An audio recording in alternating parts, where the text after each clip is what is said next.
Welcome to another episode of Right Here in Mass. Joining me today is Nicole Nell, better known as DJ Nicki Nell, who is a force to be reckoned with. Not only does she rock crowds as a professional performance DJ, but she also leads an award-winning multiple operation production company known as Visual Sound Productions Incorporated. VSP operates under 4 expert divisions, catering to full-service weddings, high-quality multimedia creation, audiovisual production, and talent representation across the country. Nicole, welcome to the show.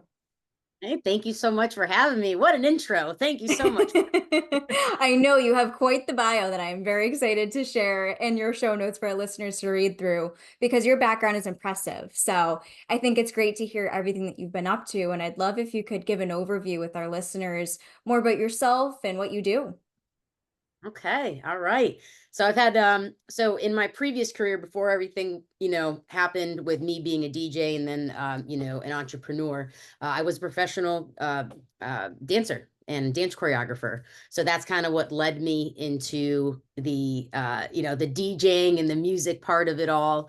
And then I became a full-time DJ, opened up the company in 2011, and it was just myself and random family members that I'd have help me out with all the gear and everything. And then as the demand got more, actually it just increased so much that I just started to have to hire people full time. And then I started to expand the business. So I went from being just a solo DJ, and then we added on lighting, photo booth rentals, videography, and special effects. And then once we started with the wedding portion of it all, then it just started to kind of expand even more on the different things that we can do with the employees that we had, and then also the equipment. So then we opened up a multimedia division, and then we extended everything into the audio visual world. And now we have an amazing team of talent that not only can they book for private events, but also if it's something that needs to be out of the country or even out of the state, we can book talent in different areas to accommodate people's needs.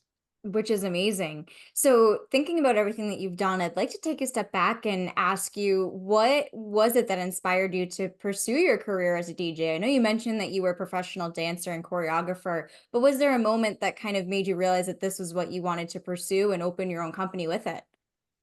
Yeah, not at all. God has an unexpected way of making twists and turns and left turns and whatnot. So it was actually kind of more of a traumatic experience. So I ended up unexpectedly becoming very, very ill. So I actually had to end my dancing career. But throughout the time that I was a choreographer, I had some amazing students that always loved the music that I was playing during classes, and also some of the unbeknownst, I would make mixes for the dance routines, not thinking that it's like DJ related at all. So people liked it. My students kept asking me to like play music at like their birthday parties or fundraisers that we had and whatnot. And I was always hesitant about it because I'm like, I'm not a DJ. Like I don't even have the gear, the equipment, or anything like that. I literally just show up with my laptop and computer speakers. This is where we started. Like this was this was nothing. And the more people, it just started to kind of trickle on, and more people kept asking. And actually in the beginning, I never even DJ'd for money. I would just DJ for equipment. I'd be like, hey, you want me to make announcements? I need a microphone. Just buy me a microphone and I'll do it. Like, Smart oh way to yeah, do it. yeah, yeah. Because I felt like, I wasn't, good enough to just charge people money. I didn't market myself as a DJ. So Mm. it's funny. So now I collected all this gear. And then when I ended up getting sick, I was like, okay, like I definitely can't, I'm not the 9 to 5 type of gal. I can't see myself going into the corporate world. I love music. I mean, that's been my biggest drive. So I was just like, you know what? Why don't I just start a DJ company? I literally, that's kind of what my mindset was. And I bought my first controller, and as I was recovering, I literally taught myself how to DJ. So it was Yeah. very random. It was so unexpected. Funny because now I can't see myself doing anything else. Yeah. So it's weird the way, something that was like so devastating to me ended up turning to be like one of the best things that's ever happened to me. So it's funny the way life works, but I'm glad I can see the bigger picture now. Absolutely. And just from you sharing your story, that was the exact thought that came to my mind, was that you found a way to make lemonade out of lemons and being able to take something that was incredibly challenging and difficult. And now here you are 10 or so years later with a career that you really love and that now is spanning across the country.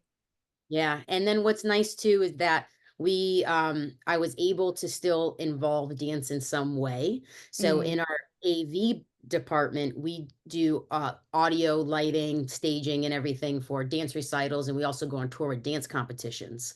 So my two worlds are able to collide, and it's like the best feeling ever. Oh, I imagine. So when you ended up scaling and bringing in all these different divisions, like what was that process like? Like you mentioned having the sound effects and or the special effects and also having like the photo booths and stuff. Did you have people coming to you looking for those services and that's what inspired you to add them on, or what was that process like of just being able to expand? Yeah, so the small from the beginning of the expansion, people kept asking me for certain services, and I would at first I would just recommend them to other people that I know who had them. And then there came to a point where it was so many people that were reaching out to me that I'm like, okay, I think it's something that I should add, so I should pull the trigger on. So as far as the services for the wedding division, 100%. Now I don't say no. If somebody asks me something, like I'll say, yeah, I'll figure it out. I'll get it, one way or another. I'm definitely a yes man, Yeah. now that I know that, we can accomplish anything with what we have with our team and the our assets and now our we have some amazing relationships with people too. So Absolutely. And since growing, how have you been able to manage everything? Like, do you find that that's a challenge of just overseeing so many things? Or I'd love to hear your process for being able to keep everything together without feeling like you're overwhelmed or feeling really stressed out. yeah. Listen, being a business owner is not easy. It's not for the weak-hearted, I can tell you that much. Um, so yeah, right now I have a lot of roles at the moment because I've been hesitant on hiring more people while our building is under renovation. So I didn't, and we're in a weird transitions phase right now with the company. So it is a lot. I work all the time, but I've been able to develop a CRM, like a client relationship management software that helps me kind of keep everything in order. And I have a few leaders within the divisions that kind of oversee those divisions. So I oversee everything, and then I have other people under me that have their own specialty. Because I mean, I'm great at what I do, but I'm not great at everything. Like so I assign certain people their specialty and do my best to try to delegate. And it is hard when you're a control freak. So that's been my biggest challenge, is giving up some of my responsibilities and leaving them in other people's hands. But I've been fortunate enough to have a really, really good, strong team that I can rely on.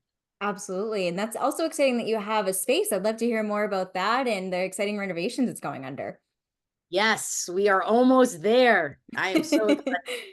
So I purchased an abandoned building downtown Springfield, 130 Union Street, and it's currently under renovations, and it's going to be our headquarters. So within the four divisions, we're going to have a little something for everything that we do. So not only is it going to be our offices for our staff and a warehouse for all of our equipment, but we're also going to have like a showroom that we can, give our clients the full, we call it the VSP experience. So all those special effects and lighting and everything. Like I can show you pictures all you want, but you got to see it in person. Like you have to Oh, feel absolutely. and like we're really big on like customer relations. Like, it's like right now we're on Zoom, right? I love it, but would I rather be talking to you in person? Absolutely. So Mm. we're excited to bring people into our home. We can do all our meetings in-house now.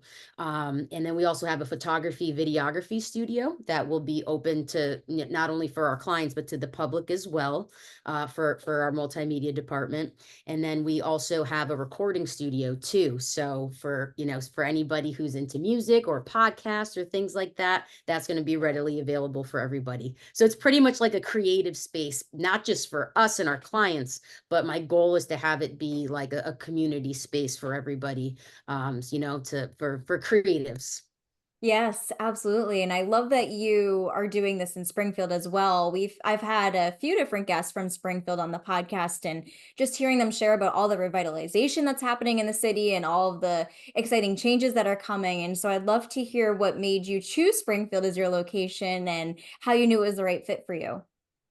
So I was born and raised in Springfield, actually. So the city means a lot to me. And I have so many strong relationships with not only family, friends, but clients as well that I'm like, okay, I definitely want to plant my roots here. And Mm. I see everything like it's so funny you mentioned that revitalization. I knew it was coming and I knew I wanted to be a part of it. And it was very tough finding a building downtown that had the space because we are, a larger company and just having like all the vehicles and everything. Like trying to find a parking lot downtown is very, very rare. Yes. So once I saw the building, even though it was, falling apart and abandoned, and it was love at first sight. I knew it was it. I saw the potential. And I reached out to the Mayor Sarno, and I told him like, hey, this is like what I want to do. Because not only is it going to be our home for us, home for the creatives, but we also want to be able to host events, giant block parties, bringing back, just the community, getting everybody together and giving people different things to do so that we could be, proud to be in Springfield. So I love Springfield. We have so much history here too. We have the Basketball Hall of Fame and Dr. Seuss. There's so much that sometimes like when you're here, you take for granted of it. So it's just a little friendly reminder that, Springfield Mass got it going on, and I want to keep. 100%. And I love what you shared about turning into this community space for everyone in the area to enjoy, because it kind of reminds me of that concept of third spaces, if you've heard of that idea, where basically people have two spaces, one space being home and one space being work, but they really seek and crave that third space where they can build community and do things that they love. And I really appreciate the fact that you're just creating that space for people to connect with one another and flex their creativity and just be able to come together. Yes, yes. I'm huge on that. I'm all about collaboration, not competition. Like let's everybody Mhm. come together in the industry and we could elevate each other. So I'm really excited to now have a space to do that. Absolutely. Do you happen to know when that's projected to be opening, or is it still kind of TBD? Every time I say a date, I just regret it because it never Jinxing yourself. Yeah, I'm jinxing myself. So hopefully it's gonna be, in August. So we're Oh, like right nice. there. Yeah. But I'm not opening up to the public just yet. We Mhm. are going to be utilizing it for our own, own in-house, but I need time to like, give it that extra bling bling that I want. So I'm hoping by next year that I'm going to do like a large grand opening, and it will be, it'll be open for everybody. So Oh, so fun. to be determined. I'm going to say, by next year, we'll talk again and I'll tell you we're at. Absolutely. And you mentioned this space being a spot for clients to experience or have that VSP experience, which I think is a really great idea, which also makes me think of the question of when someone's looking to hire a DJ for any type of event or occasion, what are some things that they should look for? Like, how do they know the DJ is the perfect fit for that event or occasion they're planning? Because it's such a big deal, and because it's only their greatest day of their lives, right? And then the fact that the DJ has such a large role with how the day is executed, because it's not just the entertainment part of it. We're actually hosting the whole thing. We're making all the Mhm. announcements, we're being in coordination with all the other vendors. There's so many things going on. So I think the biggest thing is building that trust and building that relationship, which is why I want people to come into the home, meet everybody in person and get that one-on-one connection. Because we're not a fit for everybody. Mm. If people want like a casual backyard wedding, like that, we won't be the best fit for you. We're like over the top. We want to do everything custom. We want, to be able to have full control of the wedding because we do everything. We're full service. We want to be able to give you the whole experience. So even just understanding like what their intentions are, what type of music vibe that they have. So the biggest thing is just making sure that not only that we're a fit for them, but they're a fit for us as well. Yes, absolutely. And with that, What do you do in order to ensure that wonderful experience? Like, I think one of the things that I remember most when I go to a wedding is how the music was, where I'm like, oh my God, that playlist was amazing. Like, what's your touch for being able to have that, like you said, that customized approach to just create an experience that's truly wonderful and unforgettable for people? So I believe, well, first of all, energy is contagious. So if you have Yes. people who love what they do and they're passionate about it, it's going to reflect in the energy in the room. We're not the type of DJs that sit behind the DJ booth and press stop and play.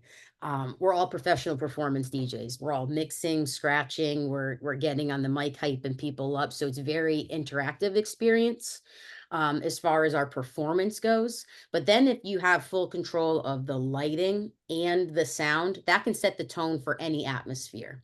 So if they wanted something that's more soft and romantic, when guests walk into their room, we can do amber uplighting to match the colors of the candles. We can have stars projected on the ceiling if they wanted some type of vibe, and then playing some nice romantic music. Like that's already setting the tone right there just for dinner.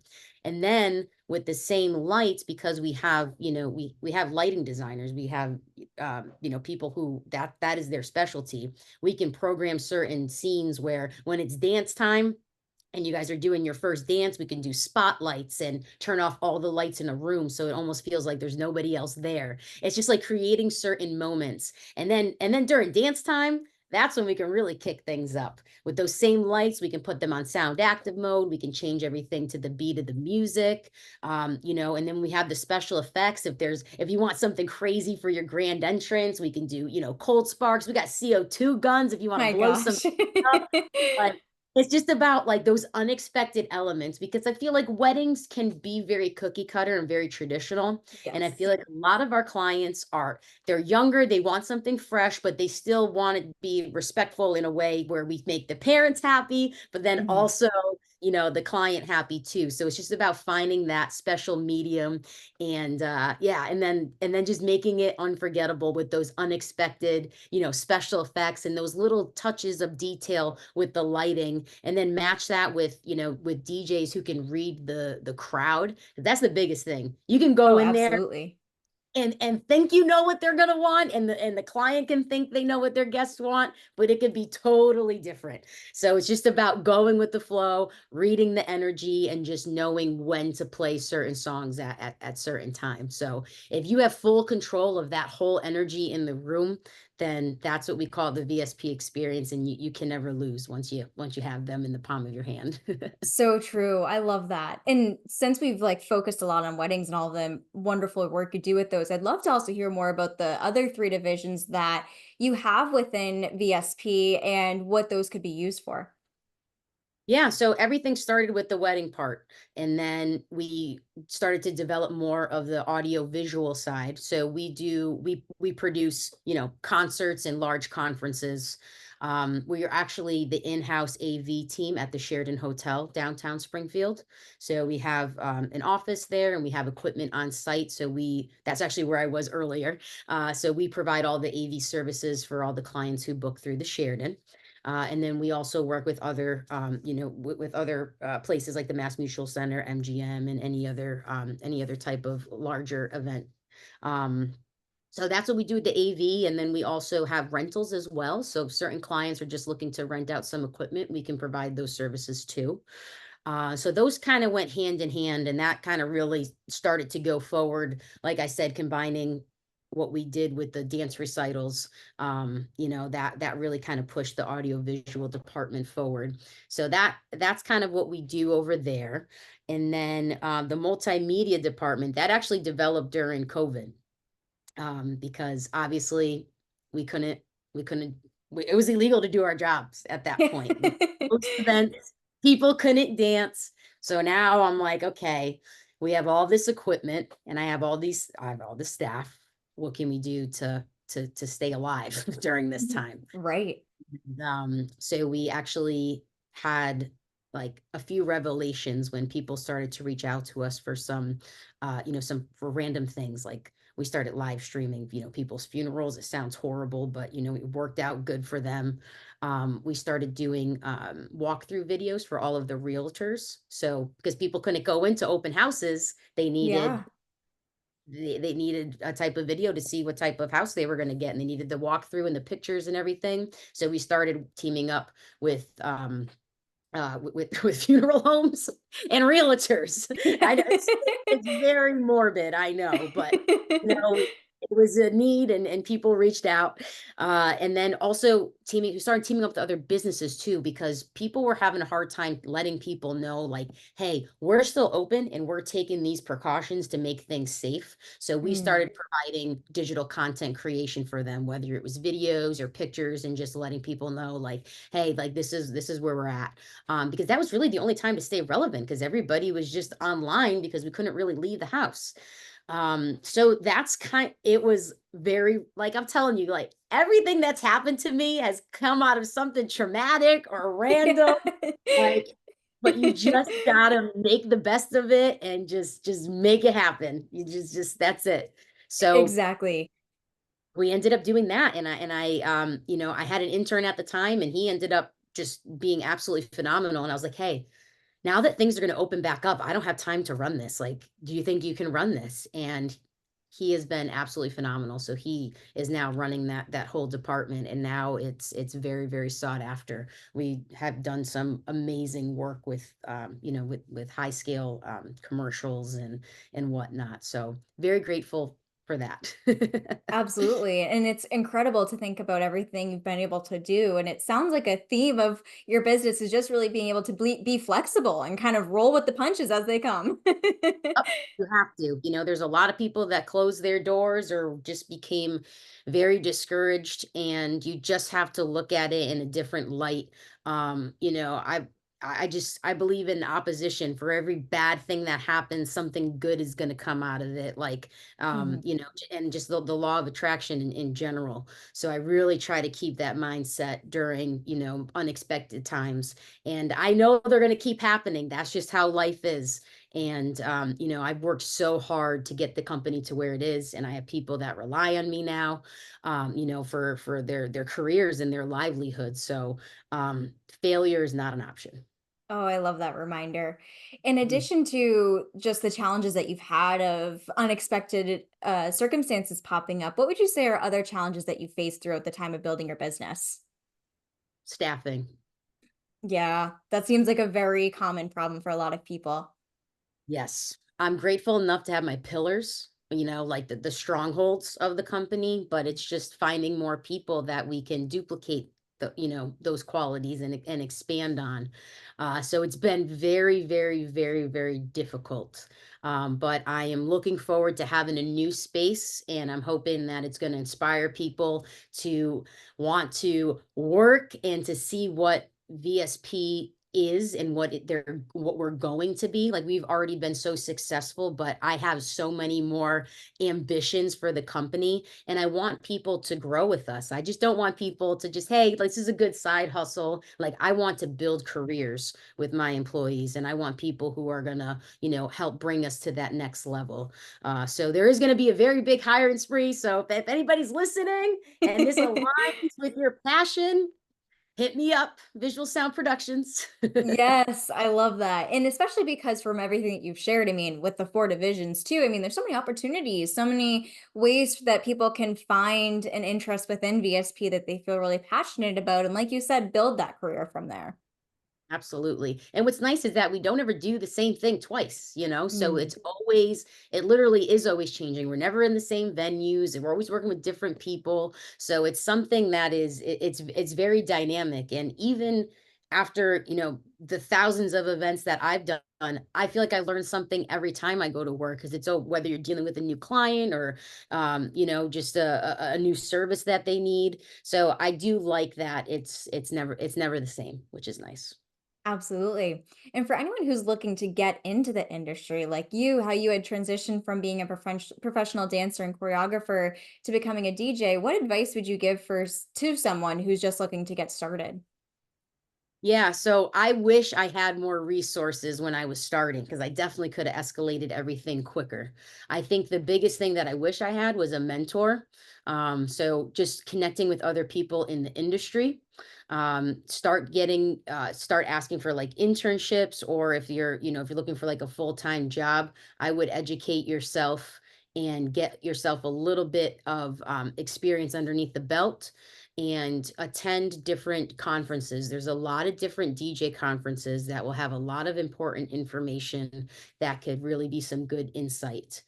So I think the biggest thing is connections, number one, and then getting a little bit of skill set underneath that, and then going to the conferences and seeing where you want to be in the industry, because there's many different avenues when it comes to the event world. So it's just figuring out what your niche is and doing that research.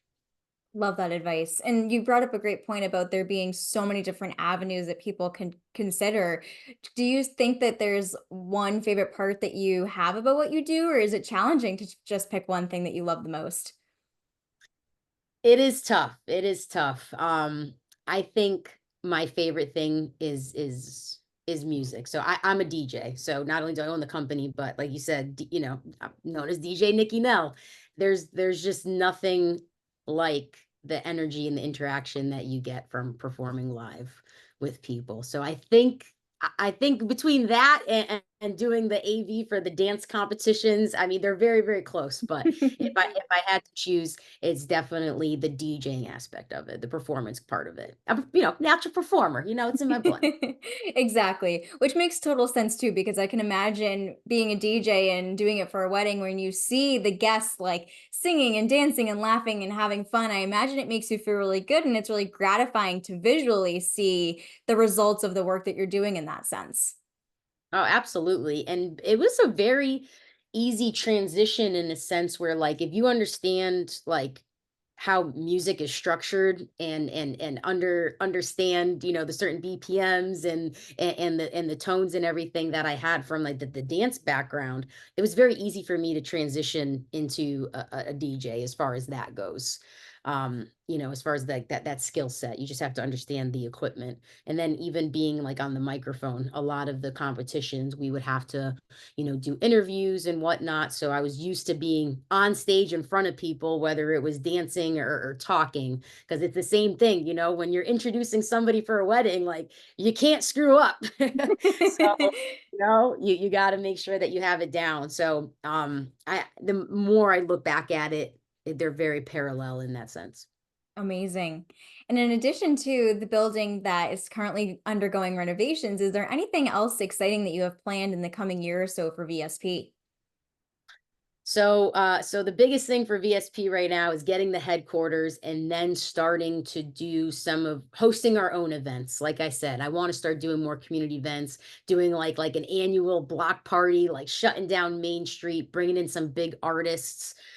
So I think that's our biggest thing, is starting to develop, our I guess like our reputation in Springfield, and start doing more things for that.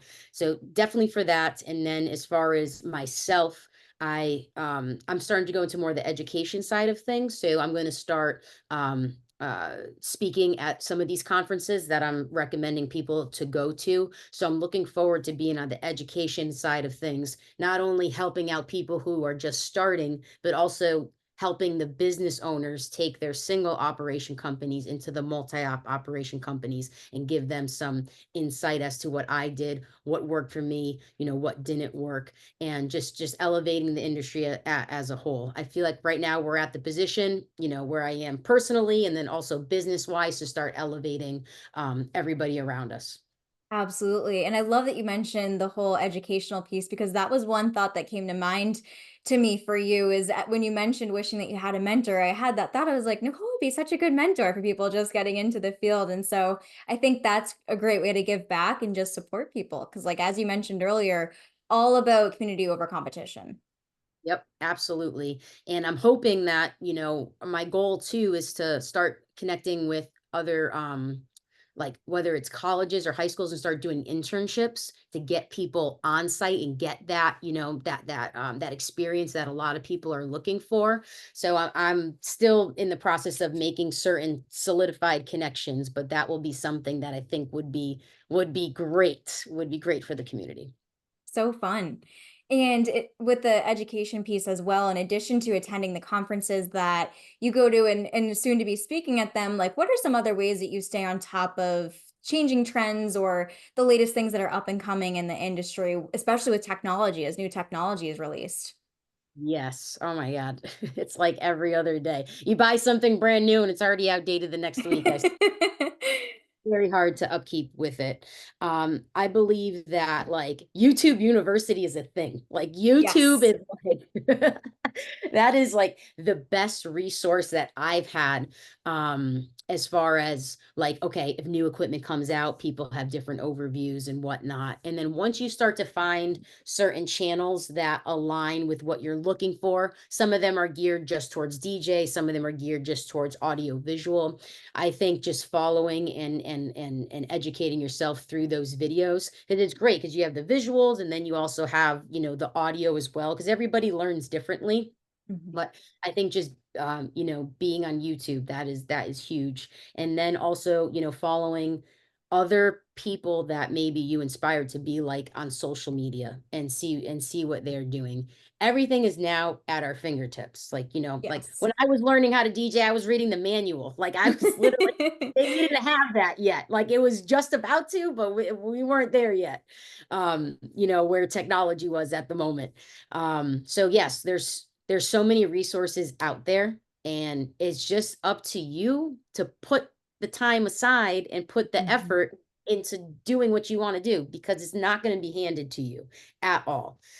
So I think it's just making conscious decisions on being like, okay, if this is what I want to do, I need to put the work into it, because whatever you put into it, you're going to get out 10 times fold. So just always remind everybody that. Yes, that is a great reminder, especially the whole notion of making sure to work on your business or career, not just in it. So being able to dedicate that time to, like you shared, being able to learn about all the new things that are up and coming in the industry and focus on growing your career or business rather than just kind of doing the work and rinsing and repeating.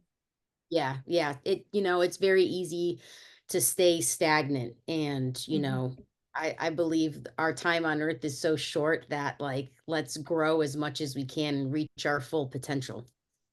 Absolutely. As we get closer towards the end of the show, one of my favorite questions to ask our guests is what their favorite local businesses are to support. And so, if you had to pick a few, which I imagine might be hard for you, what would you say are your favorite businesses? Well, the first one that comes to mind, so when I got sick, I ended up developing like a bunch of allergies. Like I'm that person. Like I hate being that person, right? So I, you know, I'm allergic to, you know, gluten, eggs, soy, and dairy. So not fun. And it was really hard for me to find, especially back then, you know, food that I could eat where I'm not, you know, eating like a rabbit, right? So there's this one food truck. They're called Wicked Whisk, and they have so many like plant-based and gluten-free like treats, whether it's food or even desserts. And her name is Erin Owens. She owns the company, so it's woman owned. She's awesome, and her food is so good that it makes me so grateful. I feel like I'm eating real food and not cardboard. So I would say hands down, she is my absolute favorite, and she's my inspiration to do like when you know when we move into the building, we have the parking lot that's adjacent to the building. I bought that too, so I have both lots. So Nice. we're gonna do food trucks, like, you know, again, for selfish reasons, really for me, so I can just walk and just buy stuff. But we're gonna have food trucks available at the headquarters too. So I'm Oh, excited I for that. love that. I love that you're like bringing your worlds together in that sense and supporting a business that has done so much for you. That's really great. Yes, yes. So Wicked Whisk food truck. Definitely check it out. Even if you're not gluten free or not into like the, you know, the plant-based types of options, you can't even tell. And she does so many 90s like nostalgic like twists on food. And Oh it's my like, gosh. yeah, it's so fun. It's so fun. Like she had like these like Pop Tarts, and yeah, it's really, really, really well done. So she would be definitely my number one. Oh, I love that. Nicole, this has been such an awesome episode, and I've really enjoyed having the opportunity to interview you and have you share everything you're doing at VSP. And now I'd love it if you could share with our listeners where they can find you online in case they'd like to connect with you further. Yeah, absolutely. So the name of the company is Visual Sound Productions Inc. You can find us on Facebook, and so the Facebook is under Visual Sound Productions Inc. If you do like the actual URL, it's Visual Sound Prod, PRODMA for Massachusetts. So that's for Facebook, and then for Instagram, it's Visual Sound Prod, PROD, abbreviation for productions. So yeah, so we're on both of those. We also have a YouTube channel as well, where we post a lot of our content creation, and we're going to start doing some teaming up with some of our vendors and dealers that we have for equipment, and we're going to start doing some of those, some of those reviews. So I'm excited about that. And if you want to come party with me, you can come check me out at DJ Nicki Nell, and that's at everything. So it's NICKINELL. It's not often I do public events, but when I do, they're really, really fun. So yeah, so that's pretty much VSP, DJ Nicki Nell. Get ready. We're going to be opening our doors soon. I cannot wait. Oh, I love that. And I will link to all these places in the show notes that our listeners can click through and connect with you from there. But thank you so much again for coming on today's show. Thank you so much for having me. I really appreciate it, and I really enjoyed the time.